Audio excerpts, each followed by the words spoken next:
Larry Feldman, our first alumnus of the year, is a graduate of the Brooklyn Law School class of 1974. He is the CEO of Subway Development Corporations of Washington, D.C. and South Florida. As you will see in your programs, Larry had substantial government legal experience in Washington, D.C. before embarking on his first Subway franchise on Capitol Hill in 1977. He now controls Subway franchises throughout D.C.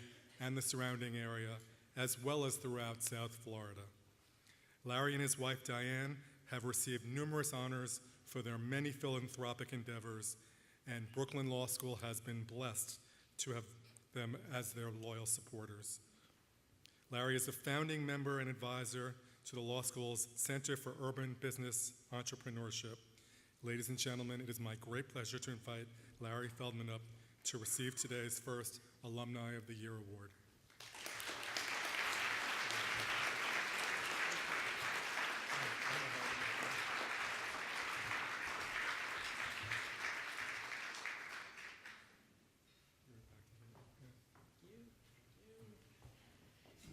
Yes, I know about billable hours, so I will move this along. Thank you, Dean. Thank you, Eric, members of the board. This indeed is quite an honor. Could it possibly be 43 years ago or so that I walked into Professor Crayer's torts class, as just about everybody in this room probably has, and experienced the first real interaction with the law? I'm one of those that loved law school. Unlike college, where I thought I was kind of rehashing high school, I learned something every day at Brooklyn Law. It was quite an honor to be taught by the professors that I had. Professor Farrell is here as well. And to understand the reputation that Brooklyn Law School had 40, 50 plus years ago, when Dean Prince was here as well, as many of us remember. But my Uncle George Warmond, my Uncle David Kitsis said, Brooklyn Law School is the only place for you to go.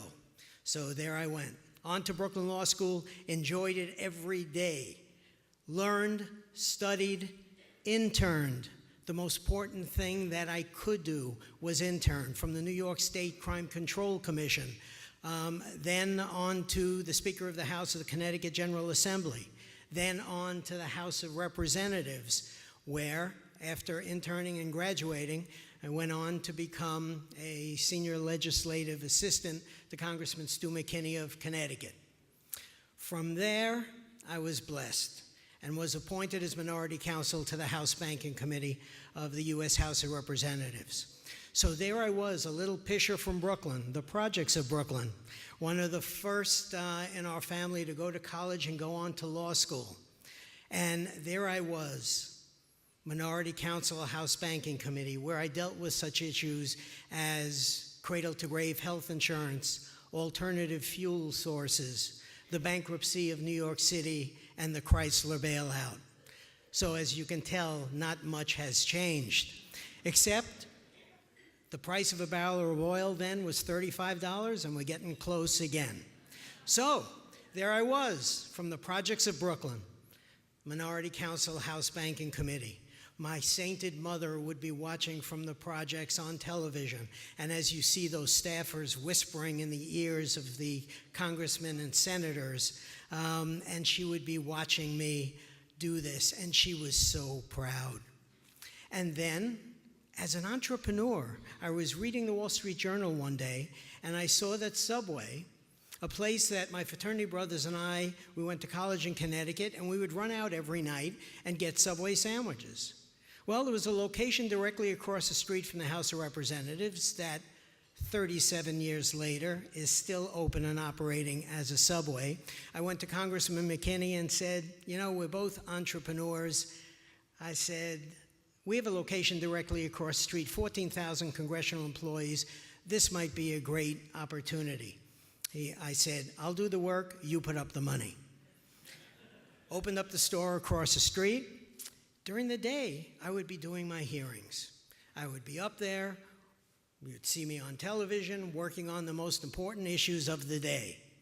And then during lunch, I'd run across the street, take off my jacket, put on my apron, and the lobbyist would walk in and say, "You look very familiar." So there I was, leading this double life, and at some point, I opened another one at Andrews Air Force Base, another one at University of Virginia.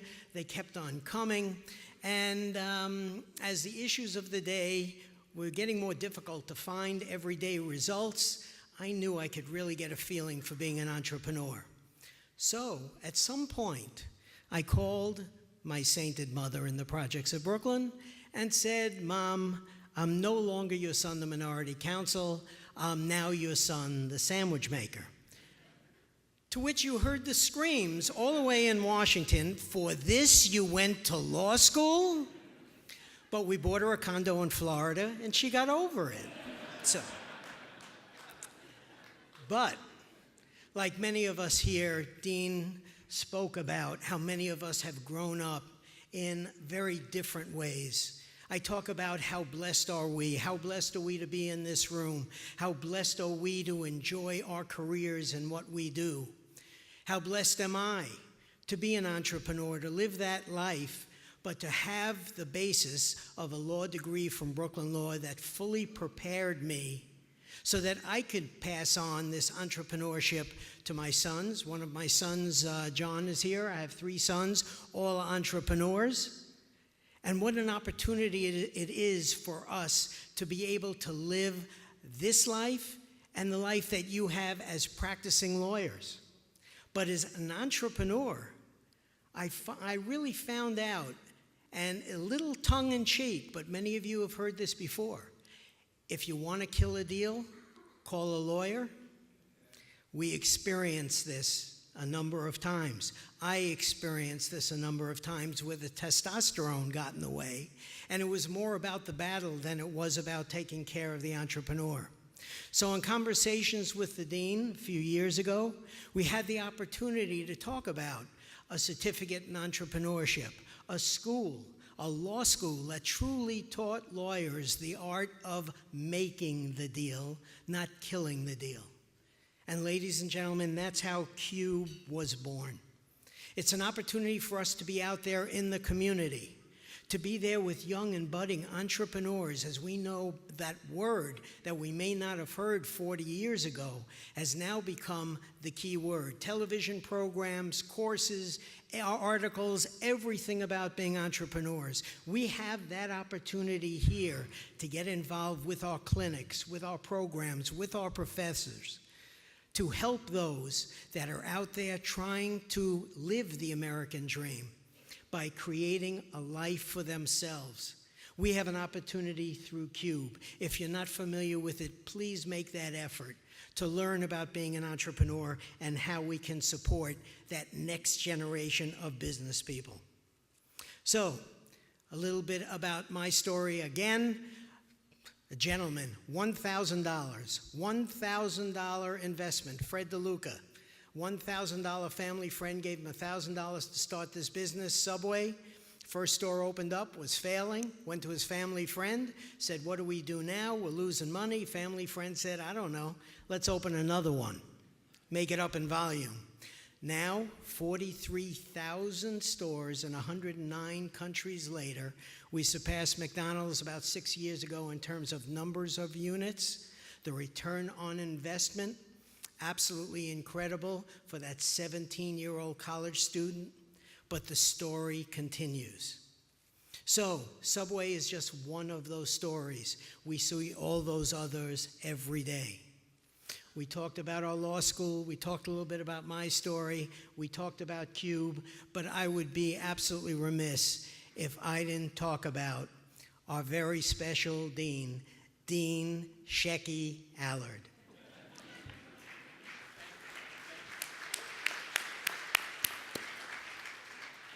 I talk about how blessed are we to have not only a legal scholar, a practitioner of the law, but a true leader in the growth of legal education.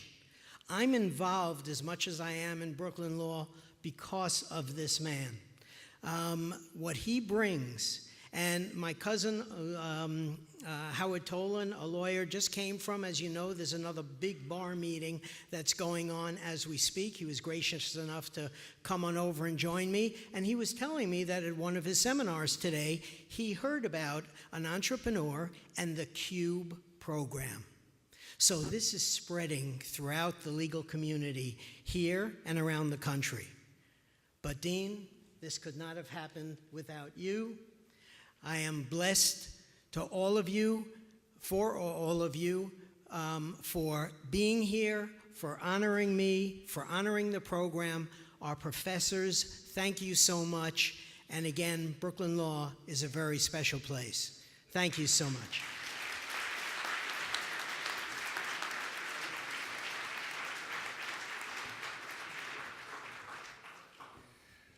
Well, my friend, now I know that I may be accused of putting the BS in BLS, but you literally put the baloney in Congress. I mean, and you made a living out of it. It's great. So Oprah told me to stop name dropping, so I won't tell you the name of the person, but I was recently on the phone with an extremely high-ranking, very top of the British government, and she said, "You really have people at Brooklyn Law School in Brooklyn named Sparkle and Coco?" Absolutely said it. And he said, "I knew Brooklyn was cool, but you even have the coolest names on the planet."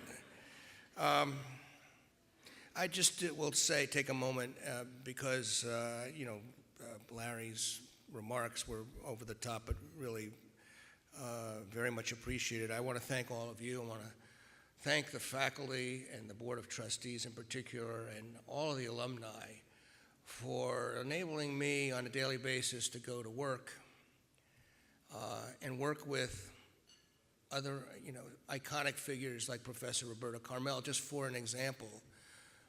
Who in the arc of her life is laid out, along with a lot of good law, in this massive 2-volume book, Life at the Center, that's out now. And it's so big that it's very hard to put up, but I'll tell you, it's also very hard to put down. It's a tremendous thing. And it's a great privilege to get to work with everybody on the faculty and in the alumni body and on our staff. The incomparable Chris Gibbons, who's one of the most capable people I've ever met, Andrea Polci and Liz Alper and all the rest. You always get in trouble when you mention people. So I am the one that is very, very grateful for being able to go to work and have such an exceptional opportunity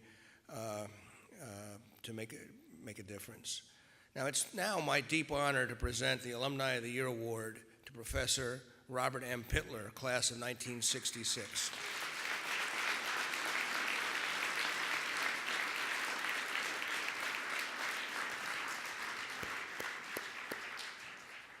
Bob is a cherished member of the Brooklyn Law School community, and he's had a profound effect on generations of students. He is known by his colleagues and by his current and former students for his strong intellect, his passion, and his strong opinions, and above all, his genuine warmth and care. Bob has been a member of the faculty in our family at Brooklyn Law School since 1988, more than a quarter of a century. During that time, he's taught courses in criminal law, criminal procedure, evidence, and most recently, Bob has also combined his expertise in the law with his love for movies in a seminar on law and film. He has served as a faculty advisor to the Moot Court Honor Society for 12 years, and for more than 20 years, he has overseen the annual Dean Jerome Prince Memorial Evidence Competition, and that's the premier appellate advocacy evidence competition in the nation. In 2013, he was awarded for his service the Dean Jerome Prince Lifetime Achievement Award, and that is recognizing his many contributions to the Moot Court Honor Society. Those of you who know Bob well can attest that he did not just supervise the competition and leave the planning and execution to others. He dove right in, spending thousands of hours poring over the details of every aspect of the competition, from constructing the legal problems and giving them more twists and turns than a Rubik's Cube or an episode of Law and Order, to supervising the decorations so they reflected the theme of the year. No detail was too small to escape his notice. And because of Bob's dedication, Moot Court stands out as a Brooklyn Law School highlight for so many of our graduates. His dedication to students extended beyond their time at the law school. Nearly 2 decades ago, he created the Criminal Justice Postgraduate Fellowship Fund, the first of its kind in the New York region. The fellowship provides loan forgiveness to experienced alumni who practice criminal law in the public sector. He deeply cares about helping our graduates with debt. Last year, we proudly announced 10 alumni recipients of the fellowship. The program is funded by Bob's popular CLE Criminal Law and Evidence seminar that he ran for 20 years, attracting hundreds of attorneys and devotees each year for the day-long program. As you know, Bob's experience is in the areas of criminal law, procedure, and evidence. What some of you might not know is that his seminal article on the constitutionality of New York State search and seizure procedures, which was published in the Brooklyn Law Review, is considered the authoritative source on the subject. Prior to teaching, Bob had a distinguished career at the New York County District Attorney's Office for 13 years. He served as counsel to the District Attorney, Chief of the Investigations Division, and Chief of the Appeals of Borough. He also served as Senior Law Clerk to Charles Bertel, Chief Judge of the New York State Court of Appeals, and he taught at Syracuse University Law School and the University of Colorado Law School. Bob has been recognized widely for his work, and he's been honored by the New York State Bar Association for outstanding contributions in the field of criminal law education and outstanding contributions in criminal justice legislation. He currently serves as chair of the New York State Law Revision Committee. For his dedication to the profession, and most of all, to his students at Brooklyn Law School, I am proud to present the Alumni of the Year Award to Professor Robert M. Pittler.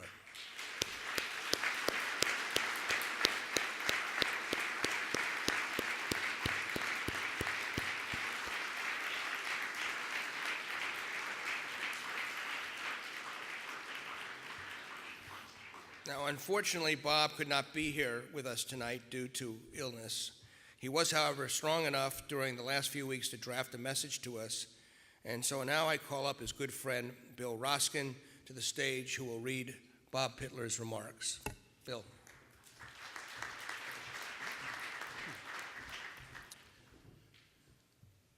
Thank you all for being here today at the Plaza. I wish I could be here with you in person, but sadly, I'm unable to. Nevertheless, because this program is being videotaped, I'm looking forward to viewing this soon and hearing all the wonderful things that you will say about me. But all kidding aside, I'm deeply moved that the Alumni Association chose to honor me this year and include me among the many esteemed alumni they have honored over the years, including some of my very special friends, Judge Edward Corman, my classmate at Brooklyn Law School, who could not be here today. Judge Claire Kelly, my former student, as well as my colleague for so many years, who is here and is one among very special friends who are here today.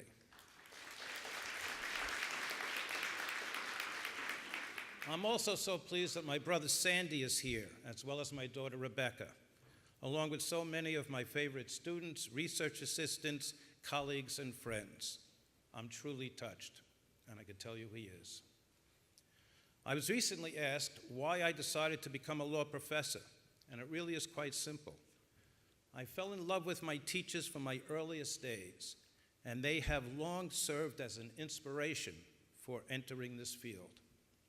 I even remember back to my kindergarten teacher, Miss Laricella, and my gym teacher at Junior High School 74, Mr. Leon Cooper, who several of us had. But one teacher early on stands out. She was my third grade teacher, Miss Jenny Gross. What I remember clearly was that she was very supportive in the sense that she never told you you were wrong. She would just explain things if you didn't get it right. But if you did get an answer right, the reinforcement that she gave felt so good. I also recall that while she was very strict, she was very nice. I've tried through the years, with my students as well, to reinforce when they are right, so they also could feel good about themselves. Jumping all the way to my days as a student at Brooklyn Law School, I can honestly say that I had great teachers who made a lasting impact on me. Not that I'm a great teacher, but one thing that Brooklyn Law School has and always had were great teachers, then and now. Some truly stand out, like Professor Sam Hoffman, Professor Peter Thornton, Professor Leo Glasser, and Professor Milton Gershenson, who Bob had for evidence.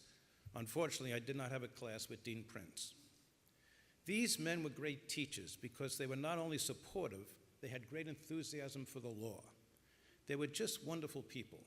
Although I must confess that Professor Gershenson, who had a great personality and always made you feel good, never let me forget that I spelled inadmissible incorrectly on a paper I did for law review.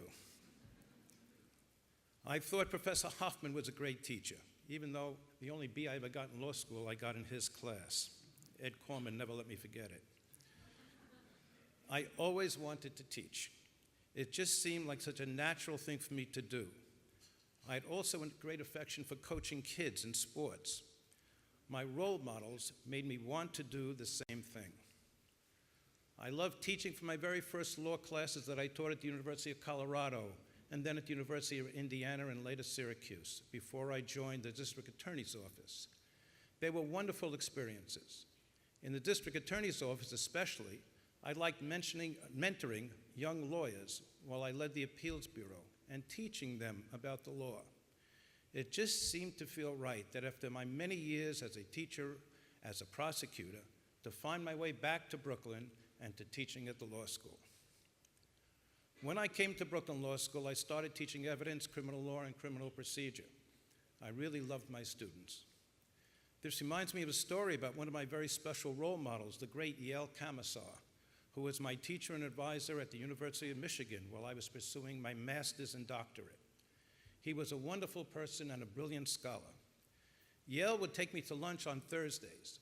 I remember when I gave him a draft of my doctoral thesis, he really put me in my place. While Professor Gershenson was always so positive and supportive, Yael didn't quite know how to do that. Going over my arguments, he ate me up alive. I was furious. I had tears in my eyes. I slammed the door to his office and left. Later, I apologized for having left so abruptly, and I took his advice. I'll never forget his last comment to me. He said, "You gotta be tough in this business, kid." But for all his toughness, he came to my rescue and to my side when I was defending my thesis and one of the professors asked me a question. Yael told that individual that the question was irrelevant to the topic, and the professor left the room. The other thing about Yael is that he was a very giving person, perhaps a little grouchy at times, but he treated me very well. Working with him was a dream come true. I try to treat my students just the same, with respect and with care. One of the highlights of my early career was when Yael invited me to his class one day and challenged me to debate him. We had two different interpretations of Escobedo against Illinois, the right to counsel case when you're in police custody. He had written extensively on this, and so had I, though nowhere near as well as he.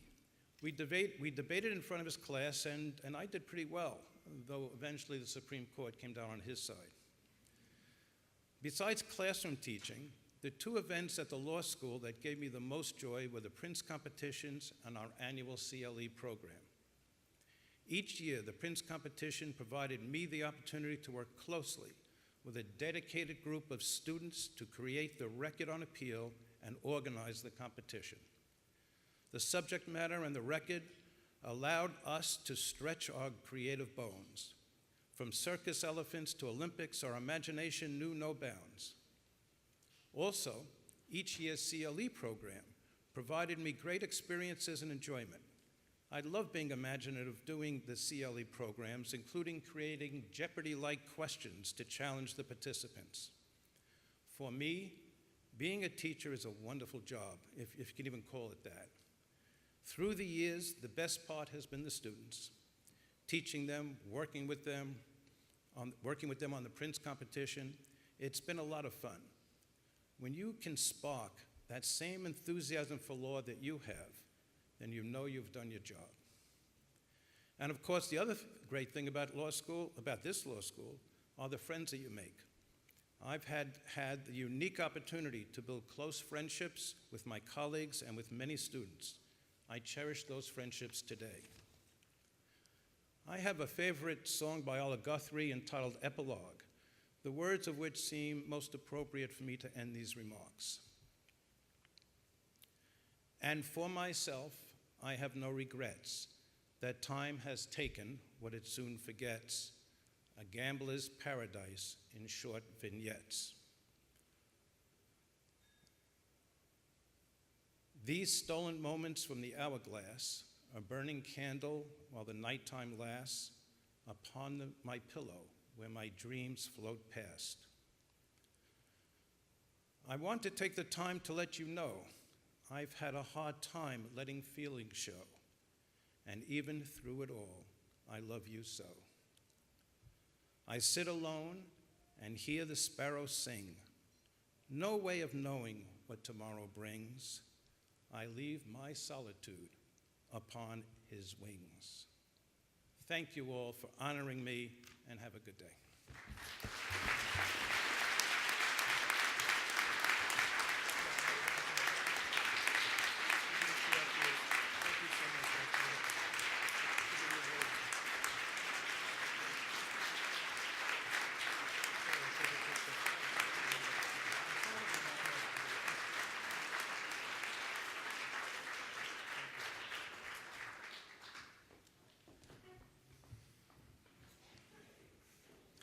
I'm sure that Professor Pittler is in all of our thoughts and prayers.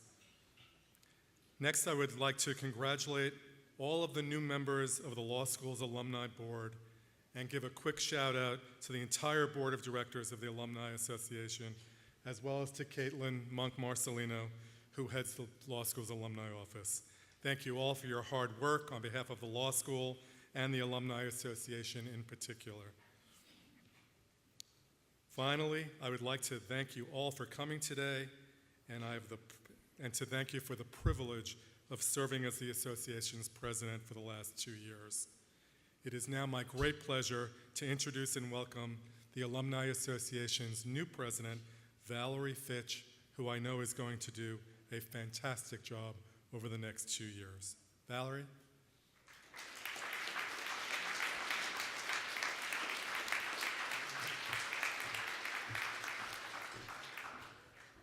Thank you all. I'm really looking forward to serving the school in this way in the next 2 years. It's been a wonderful part of my life as a student, as a member of the adjunct faculty, and now as an alumna.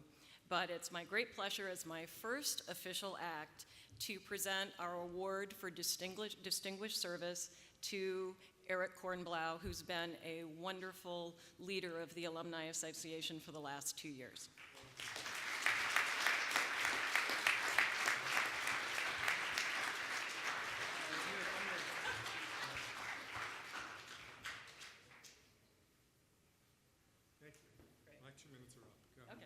Thank you all for coming. This concludes the program today, and we'll see you next year.